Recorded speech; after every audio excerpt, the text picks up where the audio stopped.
Hello and welcome to India Today. I am Siddharth Zarabi. The Modi government has announced some big bang reforms, from incentives for the automobile sector to the telecom sector and the creation of a bad bank that is aimed at cleaning up the non-performing asset mess.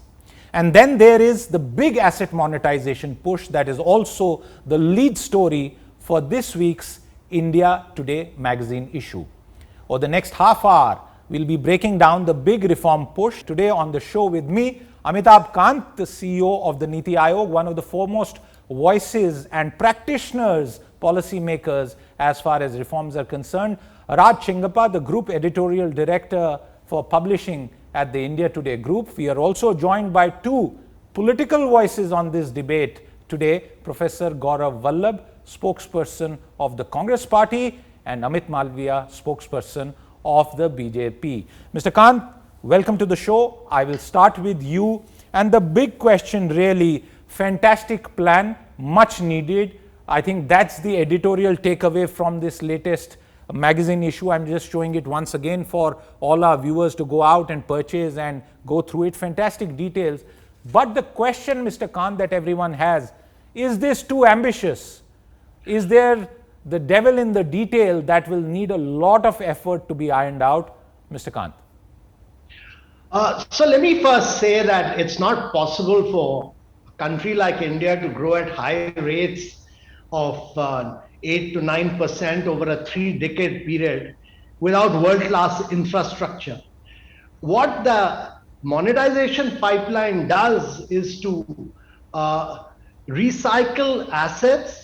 It aims at enhanced capex spending and building world-class infrastructure, which will have a multiplier impact on growth and employment. It will revive credit flow in the economy. And the key point to remember is that everything will be taken through a very transparent, competitive process. The ownership of assets will remain with the government. There will be mandatory handback. These are structured contractual partnership with key performance indicators, and these are brownfield de-risked assets. Important thing to understand is that government is good in building assets. It's poor in operation and maintenance. And when private sector comes in and operates and maintains them for a long period of time, then you get efficiencies in operation, and the value in form of consideration and private investment is reused for fresh investments, and therefore the country goes in for a higher trajectory of growth. This has been attempted by previous governments in a range of sectors, including roads and airports, and recently by the Maharashtra government, which did an asset monetization of the Mumbai-Pune Expressway. And therefore, our belief is that this will really drive growth in the long run. It may be ambitious, but we are determined in the government that everything we do for the growth of the country should be ambitious, it should be transparent, and we should work towards ensuring a high trajectory growth rate for the country. Mr. Kant, there are several voices in support, and like I said, I think, and Raj will speak about that, but before I go to him, I want to get to you and ask you about those who are in opposition. And what is the political voice against this effort? There are buzzwords. The Modi government is selling everything. That's point number one. The fear of new monopolies being created, a new oligarchy being created through this lease-based operational model. And also questions like, why aren't you biting the bullet on the railways? Answer those critics, Mr. Kant. Yeah, so, let me first say that I'm not a political person, I'm a professional civil servant. And my belief is that, several models like toll, operate, transfer, operation, maintenance and development, rehabilitate, operate, maintain, transfer have been going on in this country for a very long time. In fact, the colony in which I live, the Moti Bagh, New Moti Bagh colony, actually has been built through a process of asset monetization, where part of that colony was auctioned, sold to the Leela Group of hotels, and the balance colony was developed. It's a classic case of asset monetization. New models like infrastructure investment trusts, InvITs, and real estate investment trusts, REITs, have come in, which enable the people of India to also invest in this. Now, the critics can make all kind of comments, but let me first say that asset monetization in the country and in the states has been a long-term practice, and that everything that we do, our objective is to do through a transparent, competitive process. Let me also say Yes. that the road sector has already seen monetization of about 1,400 kilometers with a value of 17,000 crores in earlier governments. No doubt, no doubt. All that we are doing is to do it in a systematic, planned, transparent manner, so that the country can get good value, and the people who are going to invest in this country are fully aware of the asset classes that Right. will be put out in a systematic, planned manner. Right. Mr. Chengappa, the point that Mr. Kant is making, and you've done a lot of work on this. What's your take on this issue? And as I ask you that question, I also want to peg this around the latest announcement of the Bad Bank. Many years in coming, many people say that should have been one of the first things in the first Modi administration, Mr. Chengappa. How do you view this? Well, I see this as part of a series of reforms that the Modi government is doing in its second term. Very necessary, because if you see the Mood of the Nation poll that India Today did, economy was the top priority.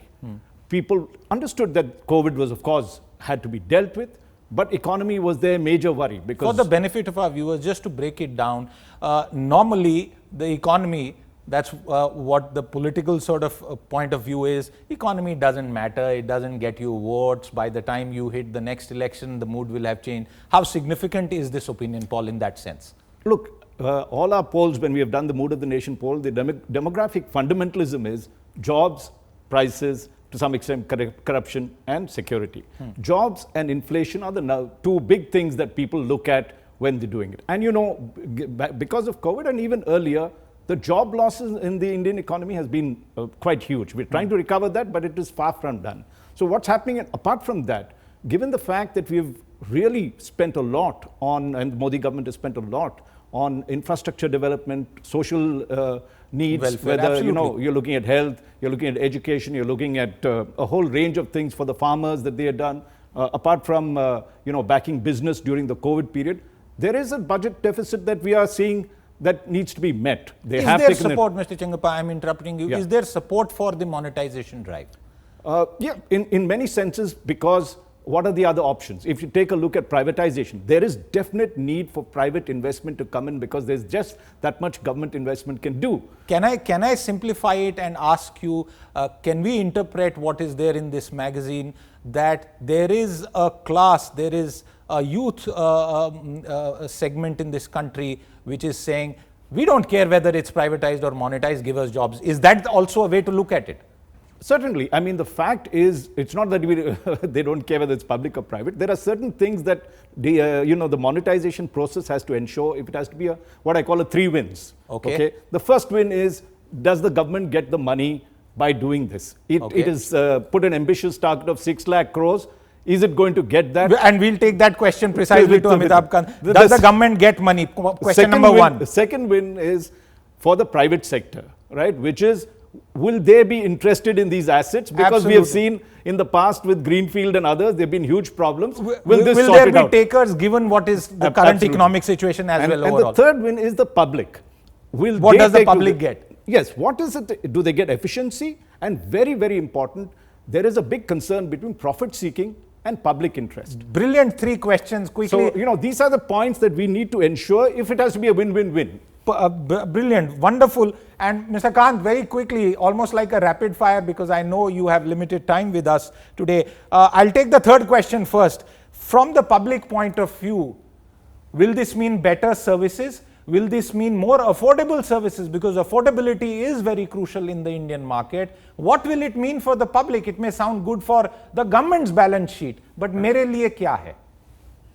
So first of all, let me say that this will mean services at the same rates or same prices as they were getting it earlier, because everything is contractual, that's built into the bidding process, that how they will the prices will be factored into this bidding process. Number two, that this will be done in an extremely transparent, competitive manner. And thirdly, if you want to, in a revenue constrained environment, if you want to sustain public investment in infrastructure, you have to unlock financing through innovative methods.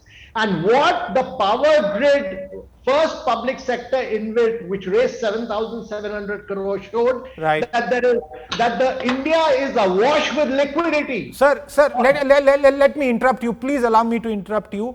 India is awash with liquidity. People are not perhaps awash with liquidity. I'll give you two specific examples. The airport privatization from the past. We were told at that stage, almost a decade and a half back, that it will mean, among other things, more affordable airfare. Later on, we find out that due to agreements between the government and the license holder, newer imposts and levies were added. I can give you other examples. While services are good, but it also seems a little unfair. Can you tell us what is being done by the Modi government to prevent that kind of scenario happening 5 years down the line, after an asset is leased out, after airport is leased out, maybe a railway station is leased out, just as an example? Yeah, so it's very important to understand what was the nature and quality of our airports earlier. There was no growth in travel, there was no growth in tourism. We've been able to create world-class hubs. Secondly, I don't think the fares are a function of just the airport. The fares are a function of a vast number of high-rate duties on aviation turbine fuel, on GST at very high rates, etc., which need to be the tax structure on aviation fuels have to be set right. That's important to understand. So don't put other issues onto this process of putting out de-risk brownfield assets with a stable revenue generation profile into the market, which will bring revenue for greater investments in infrastructure.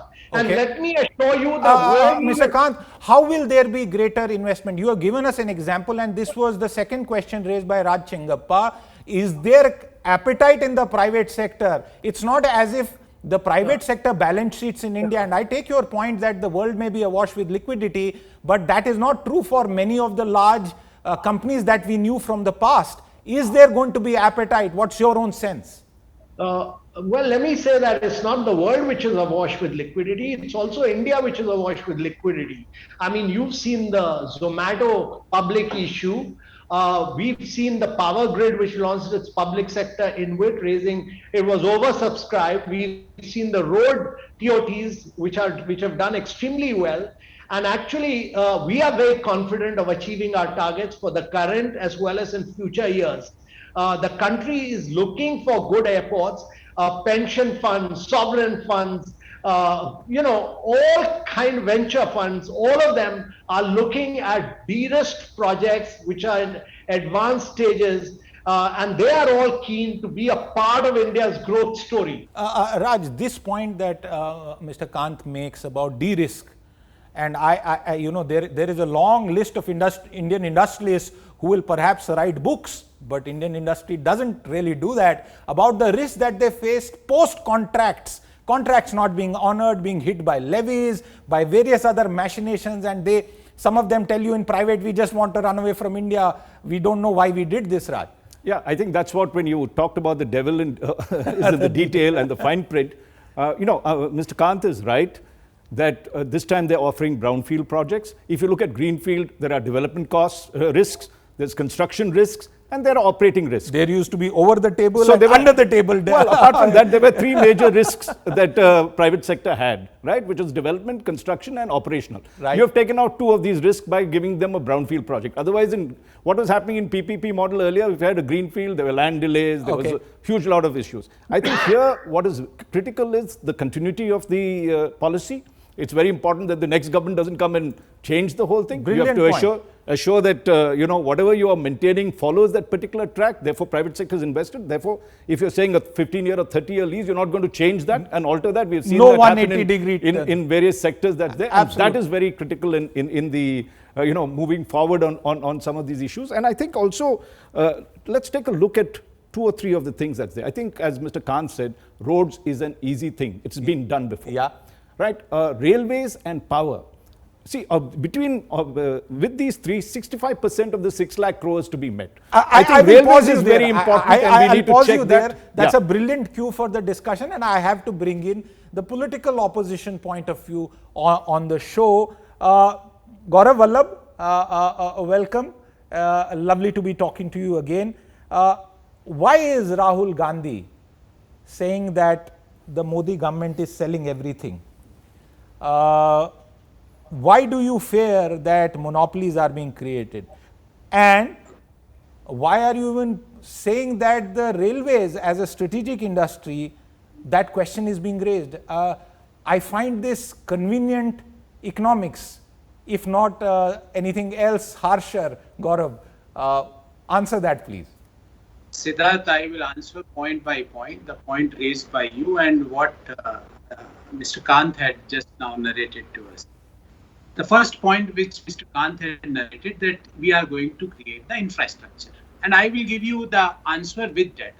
As per the budgeted income statement of Government of India for FY22, the total tax revenues, including direct tax and GST, is expected at 15.5 lakh crore. And you know what is the interest burden for the Government of India for FY22? It is 8.5 lakh crore. Means 55% of income from taxes which is coming to Government of India is going in the form of interest. In a chit fund industry, it is called as Ponzi scheme. Gaurav, I hate interrupting, and someone of your intellect, I would never do that. But instead of discussing the tax collections, the interest is a burden of decades. Honestly, go ahead. But if you could respond to the question I asked, Gaurav, without trying to be partisan. Can you give me 60 seconds, because I have to share the data. Okay. So 55% of government's revenue from taxes for FY22 is in the form of interest. That will go in the form of interest. Now, question comes that how can government invest in infrastructure when 55% is burdened with the interest? And when you are saying that it is a question of decades, Siddharth, in 2014 per Indian debt was 45,000, which is currently 1 lakh rupees, which no Indian had taken that debt. So saying that this money is going to be used for infrastructure is altogether a false statement as per the budgetary data of FY 2021. Point number one. Okay. Point number two, Siddharth, the timing. See the timing of this NLP. When consumer confidence index is all-time low, when capacity utilization is below 70%. And why timing is important, Siddharth? Because ultimately you are going to find out the present value of the future leases to find out because you are giving lease for 30 to 50 years. So you are going to take that current year as the base, the bottom line as the current base. So when the capacity utilization is below 70%, okay, which was 76% a 2 year back, it means the can I interrupt you, Gaurav? Assets which you are going to lease, can I interrupt? The value will be low. Can I interrupt you, because you raise fundamental points and viewers will lose track of some of these things. Let's take them one by one without trying to stop you very honestly. First question, you teach economics and I have great respect for that. Who set up the G.V. Ramakrishna Commission? What was its original mandate when the Disinvestment Commission was formed? And from then, what is being differently done now? Instead of build, operate, lease and transfer, the government is saying operate via lease. Government is still saying maybe we have built them, we are monetizing them, and the government is saying we are not transferring. So from that bolt, the B and T have been taken out. Why should the Congress have a problem with that? I am not doing a political debate. I am questioning you as a professor of economics. Correct. Siddharth, I am just asking a very simple question. If I am having this phone in front of me, whose useful life is 10 years, and I am leasing this for 10 years, this is technically called as financial lease. You are financing the transaction. Don't try to mislead the country that this is ownership will be with the government. What will be the ownership after 10 years? When the useful life is 10 years and I am leasing this phone for 10 years to you. So you are saying after 50 years, what is the value of that asset? A fresh asset would be created, Gaurav. Gaurav, what would prevent a fresh asset creation to satisfy future demand? It's not as if after 10 years the demand is going to vanish. Agree. So what is precisely happening, Siddharth? You had raised a good point. The public asset which was built by taxpayers' money were given to friends who are going to lease it out by availing the public sector banks. Okay. Money. And these banks are built by taxpayers' money. Okay, hold on. Gaurav, once again, for the use of assets. Not to interrupt you, Gaurav, but to get in a response to this point that you are saying, you are again raising this friends and family charge. And let me bring in and welcome Amit Malviya, spokesperson of the BJP, the national in charge of the BJP's Information and Technology Department, and an ex-banker. Amit, ex-banker now in responding to a politician professor's comments that it will be given to friends and that after 10 years there will be no value left in the asset. I don't even want to bring in the example of a leading hotel in Lutyens, Delhi, at the center of Delhi, which was successfully released. We'll leave that. Amit, a quick rebuttal from you. Well, Siddharth, I'm actually, frankly, quite amused listening to what Professor Gaurav Vallabh has to say. But I understand his compulsions.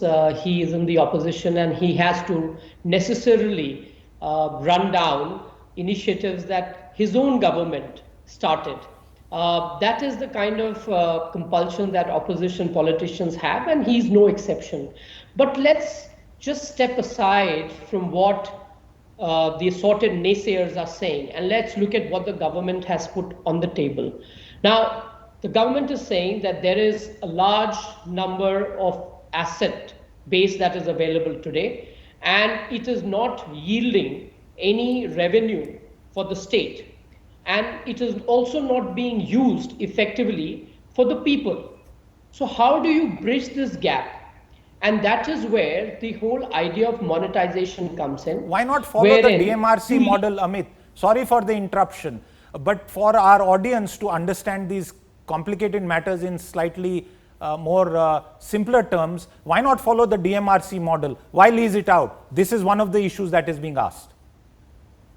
The thing is that you could follow either of the models, but Siddharth, the question is that when you have long-term assets, let's say you look at a parcel of land, for example, which is lying idle outside a big railway station. The people who use the railway station to travel don't have adequate facilities, say, to stay or to sort of eat or even park. Why don't we develop that parcel of land so that it provides these requisite facilities and it provides the necessary infrastructure that is required? The government also earns from the facility that gets developed.